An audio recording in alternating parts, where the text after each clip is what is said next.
Before the Great War began, the British Empire stood astride the seas like a colossus. For centuries, the Royal Navy had been its beating heart, a vast and disciplined armada of dreadnoughts, cruisers, and destroyers that projected power to every horizon. Its gray hulls glided across oceans as symbols of imperial order, the embodiment of Britain's confidence and industrial mastery. Rule Britannia was not merely a song, it was a statement of fact. From the North Sea to the Mediterranean, British naval dominance seemed unchallengeable.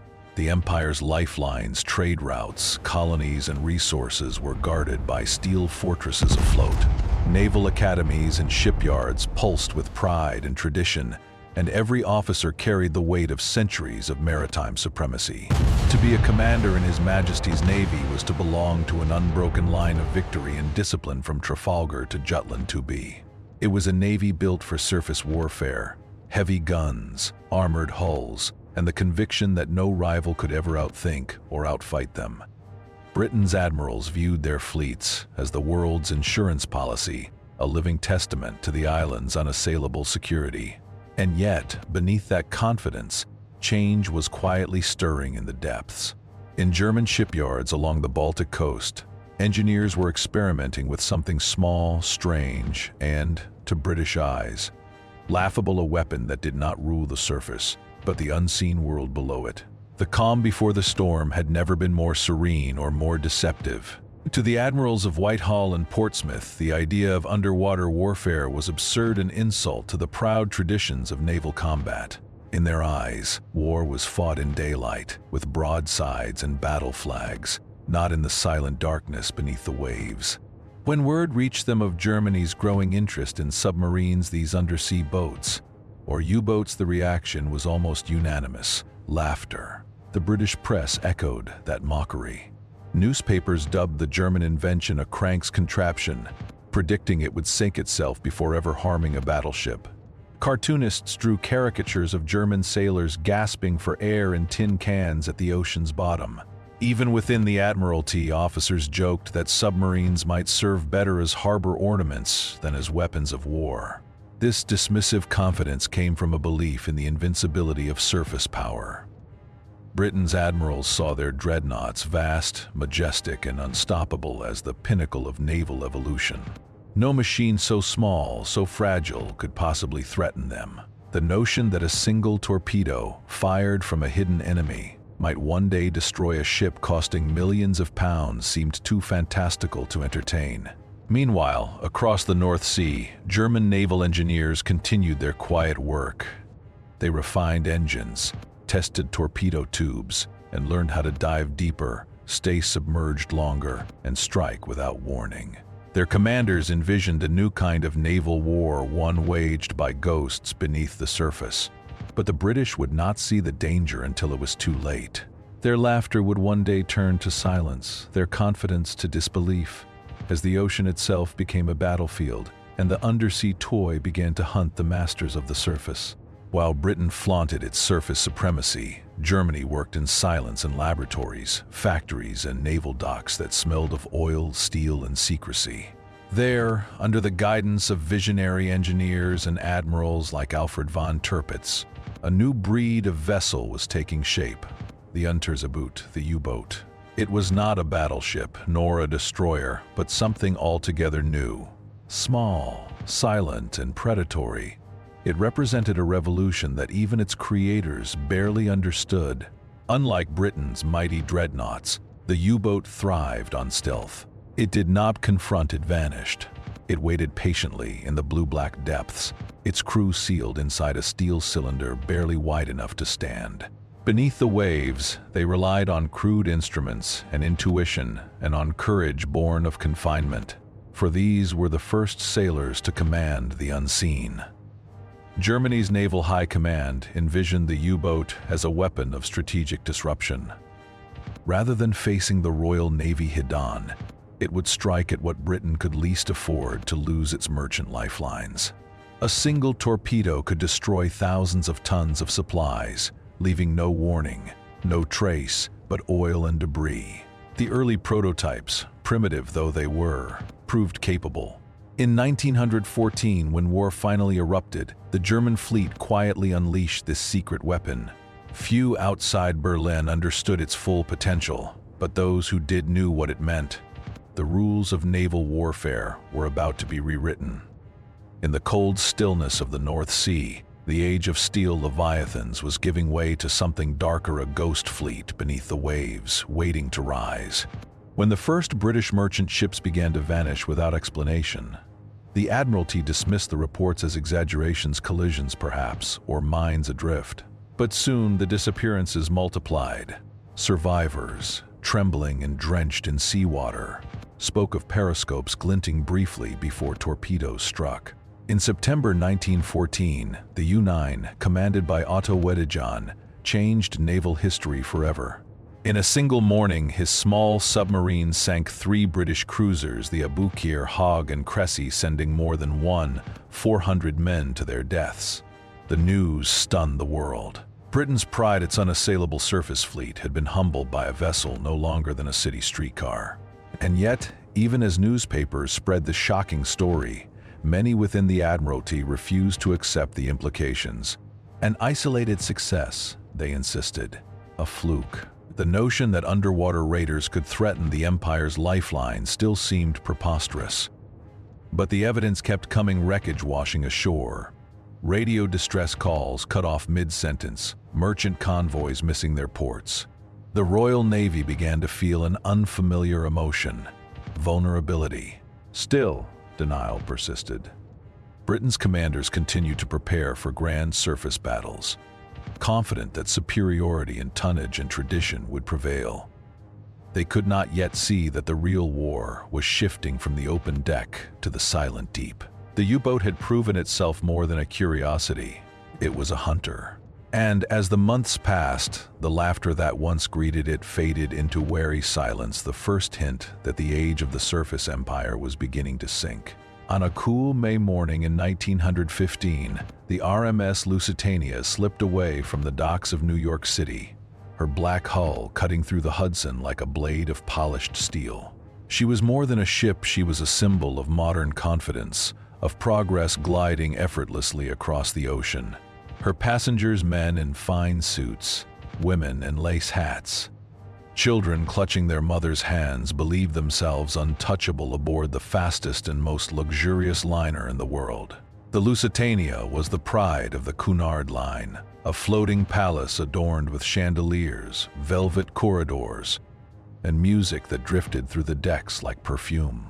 The Atlantic crossing had become a statement of civilization itself, that even in wartime, elegance could endure. To many, she represented the triumph of technology over distance, of commerce over chaos.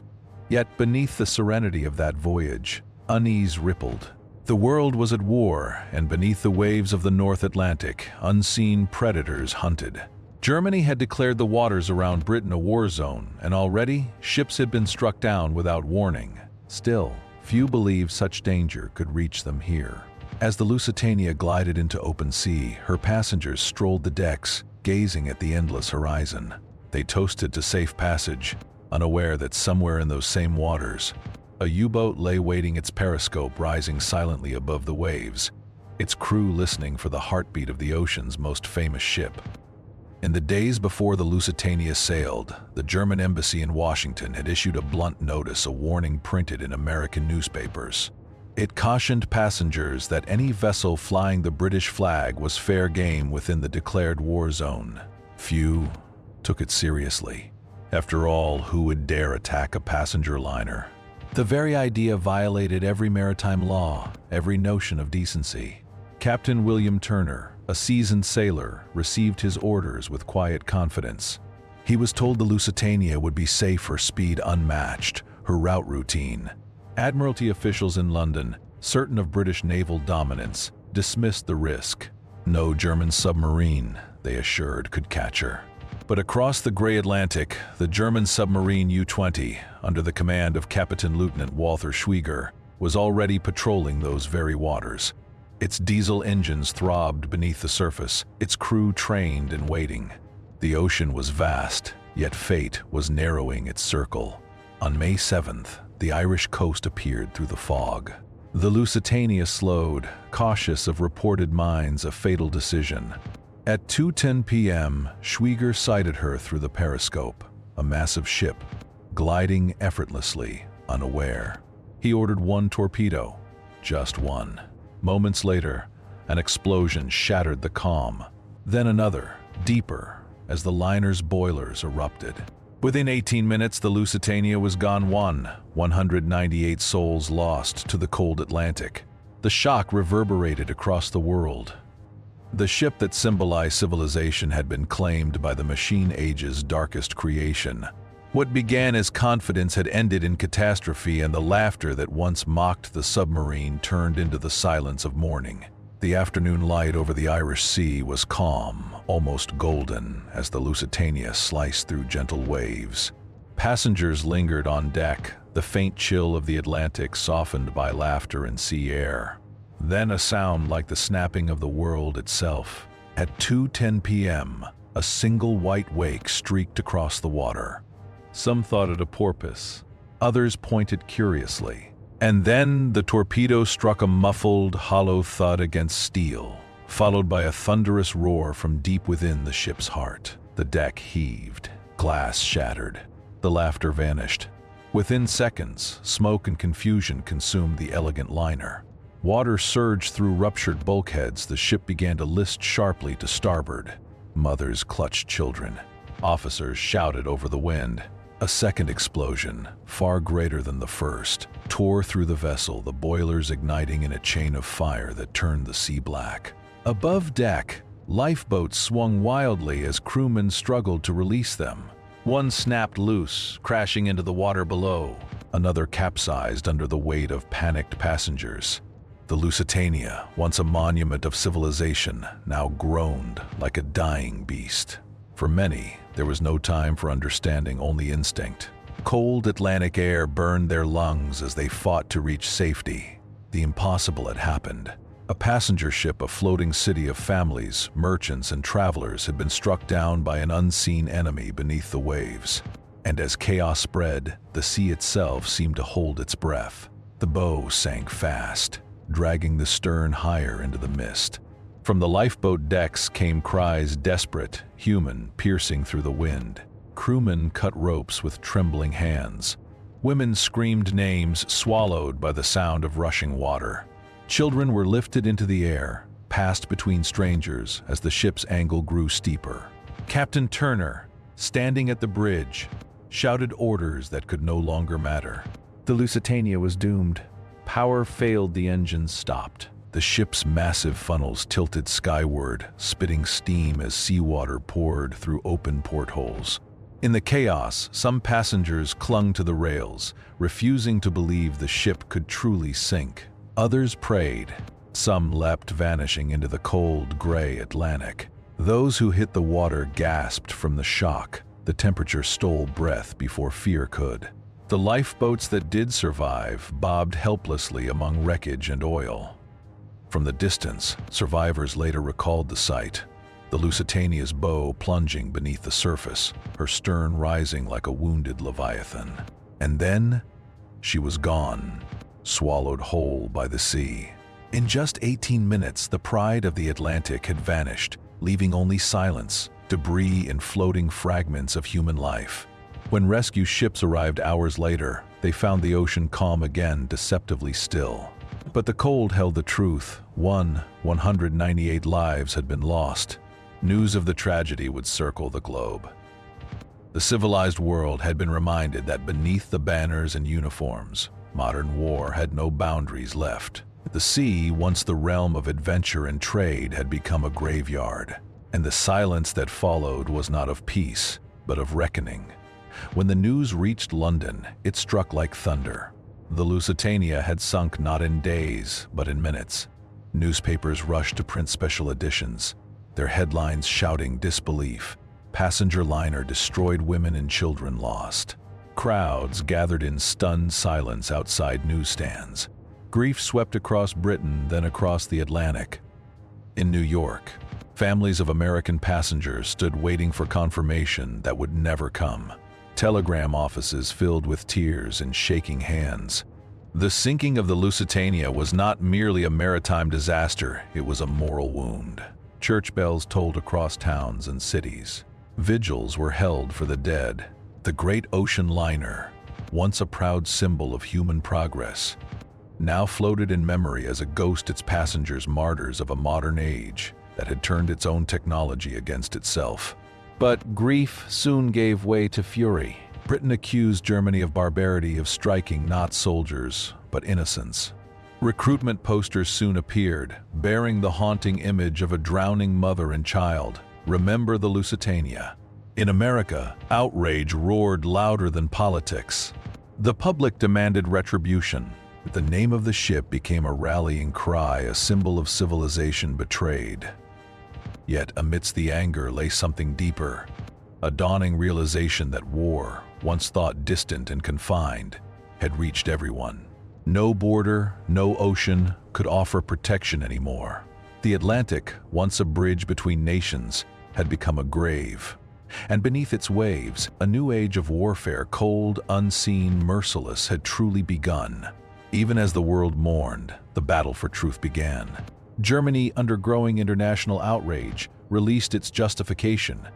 The Lusitania, they claimed, had carried munitions, making it a legitimate target of war. Their statement was factual, yet incomplete. The ship had indeed carried ammunition, but also infants and travelers, artists and clerks' lives that no war could rationalize away. In London, the British government seized the moral high ground. The sinking became more than an atrocity, it became a weapon of persuasion. Posters, pamphlets, and newspapers crafted the Lusitania into a legend of innocence destroyed. Each image, each story, aimed to harden public resolve. Britain's propaganda machine found its martyr, and the world listened. Across the Atlantic, the United States walked a fine line. President Woodrow Wilson condemned the attack as inhuman, but hesitated to enter the war. His words sought calm, yet his people seethed. The pressure was building, slowly but inevitably, toward intervention. Privately, diplomats on both sides recognized what the Lusitania had changed. The U-boat, that silent hunter, had turned the moral tide. Germany's technological triumph had also become its greatest political blunder. The war of words that followed blurred truth into myth. What had begun as an act of military strategy became a question of civilization itself, who defined justice in a war without limits. And as nations argued, the waves over the wreck remained unmoved. The cold Atlantic did not care for justifications. It kept its silence, holding within it both guilt and innocence, truth and tragedy, forever intertwined beneath the sea. In the months after the Lusitania sank, the laughter within the Admiralty's marble halls faded to silence. The old jokes about Germany's undersea toys no longer drew smiles. The sea, once Britain's proud domain, had become a hunting ground, and its prey were British ships. The Royal Navy, for centuries unchallenged, found itself humbled by an unseen foe. What followed was a reckoning. Meetings grew heated, urgent. Charts of the Atlantic, once symbolic of dominion, now showed clusters of lost ships marked in red, vanishing weekly beneath the waves. The call for change was no longer theoretical. It was survival. Out of this chaos emerged the convoy system. Once dismissed as cumbersome, it now became Britain's shield. Merchant vessels grouped together under naval escorts, slow, disciplined, and far less vulnerable. It was organization in place of pride. At the same time, new weapons took form. Depth charges, simple drums packed with explosives, became the Navy's answer to the unseen threat. Crude at first, but devastating when well placed. For the first time, sailors could strike back at the hunters below. The Admiralty's tone shifted from arrogance to adaptation. The officers who once mocked the U-boat now studied its behavior like a naturalist studying a predator. The transformation was not graceful, but it was resolute. Britain's power no longer lay in sheer size or tradition, but in the courage to learn. Beneath the tension of reinvention, one truth rang clear. The ocean had changed its rules, and the empire had to change with it. If Britain was to reclaim the seas, it needed more than weapons. It needed sight, a way to detect an enemy that lurked beneath the waves, silent and unseen. Thus began the pursuit of an idea both fragile and revolutionary: the ability to hear the ocean's secrets. Scientists and engineers gathered in quiet laboratories, experimenting with echoes and vibrations. From their work came the earliest form of sonar hydrophones that turned sound into strategy. Sailors leaned over decks, headphones pressed to their ears, straining to catch the faint hum of a submarine's propellers. It was primitive, uncertain, but it was a beginning. Every failure brought refinement. Every false alarm taught patience. Soon, ships sailed with new purpose, not blindly but listening. The sea itself had become an ally, carrying whispers of the enemy through its depths. Tactics evolved with technology. Destroyers learned to weave patterns, dropping depth charges in synchronized rhythm. Aircraft began to patrol coastlines, their shadows gliding over the water like guardians. The hunters had become the hunted. The Admiralty, once the keeper of ancient naval pride, was now a cradle of innovation. What had begun as a desperate defense transformed into mastery born from humility. Each innovation carried the memory of loss, each breakthrough, a quiet tribute to the lives claimed by the sea. In learning to see the invisible, Britain rediscovered what true power meant: not invincibility, but adaptability. The ocean, vast and indifferent, remained unchanged.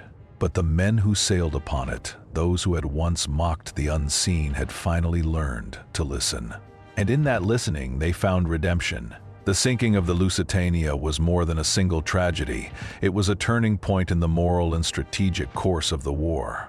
Its wreck, resting silently off the coast of Ireland, became a monument to the shifting ethics of modern conflict. In its wake, diplomacy twisted, alliances hardened, and public opinion transformed the course of nations. Across the Atlantic, America's outrage simmered. For months, President Woodrow Wilson clung to neutrality, but the name Lusitania haunted his speeches. It echoed in newspapers, in parliaments, in the quiet conversations of a world still grasping what total war meant. 2 years later, when the United States finally entered the conflict, the ship's shadow followed every marching soldier. The sea had drawn America into the storm. For the British Admiralty, the disaster marked an awakening, a reckoning with modern warfare's new dimensions. No longer would the ocean be a barrier or a boast. It was now a battlefield of machines, deception, and silence. The U-boat's success reshaped strategy, ethics, and imagination. Even after the war, the lessons lingered. Submarines became not merely tools, but symbols, reminders of unseen danger, of human ingenuity unbound by morality. The Lusitania's legacy was complex, neither purely victim nor cause, but a thread connecting innovation, tragedy, and transformation. Beneath the surface, the wreck remained steel and salt fused together, an artifact of pride, progress, and the high cost of learning. History moved on, but the ocean kept its memory. If the surface of the war belonged to admirals and kings, the deep belonged to something quieter, the unseen struggle between arrogance and understanding. The story of the Lusitania was not just about loss, nor about vengeance, but about awakening. Humanity had built machines that could hide beneath the very waves that once carried explorers and dreamers. And in doing so, it had crossed a threshold, one that blurred the line between mastery and madness. The ocean became a mirror, reflecting both genius and folly. It asked no questions, yet offered answers through silence. Those who once mocked the idea of underwater warfare learned that progress carries no loyalty, it serves whoever dares to wield it. The laughter that once filled naval halls had turned into contemplation, and with it, a cautious respect for what lies unseen. Each technological leap, since from radar to nuclear submarines, traces its ancestry back to those early misjudgments, to that day when steel arrogance met silent innovation. The Lusitania was not just a casualty of war, but a teacher. In the end, the ocean remains unchanged. Its waves continue to roll over the wrecks of men's ambitions, erasing noise, leaving only echoes. And perhaps that is the truest lesson of all, that progress and tragedy are never far apart. That wisdom comes not from victory, but from humility before the depths. In the endless hush beneath the waves, where human sound fades into stillness, The sea remembers and forgives nothing. https://drive.google.com/drive/folders/1 ttp noah sciq9jrjn foo 5 ynwbms optu 27 USP equals sharing